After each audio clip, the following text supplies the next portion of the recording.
ఒక భర్త వెనకాల ఒక భార్య అనేది కంపల్సరీ ఉంటుంది. సో ఆమె ఒక పవర్, ఆమె ఒక దీవెన ఖచ్చితంగా ఉంటుంది. సో ఆ ఖచ్చితంగా అనేది నేను ఎందుకు చెప్తున్నానంటే, ఈ మధ్యన ఇది నాకు కొన్ని జరిగినాయి. సో ఆ జరగటం వల్ల I appreciate to my wife. So తను నిజంగా ఏమంటారు, ఒక వెన్నుముక్కలాగా ఏమంటారు, ఒక స్తంభంలా, గజ స్తంభంలాగా నాకు నిలబడ్డారు. So thank you so much. ఏమంటారు, ప్రతి ఒక్క భార్యకి, అంటే భర్తలకు ఉన్న ప్రతి ఒక్క భార్యకి నేను చెప్తున్నాను, చాలా చాలా చాలా థ్యాంక్స్ అమ్మా.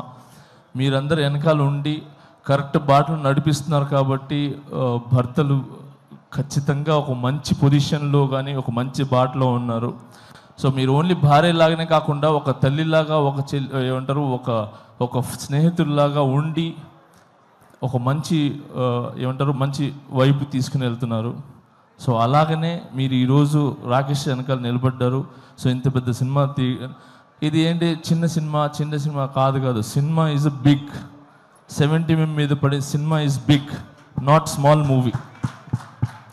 సో ఎంత పెద్ద సినిమా మీరు తీసి రిలీజ్కి వెళ్తున్నారు చూసారా, అది ఇట్స్ వెరీ గుడ్.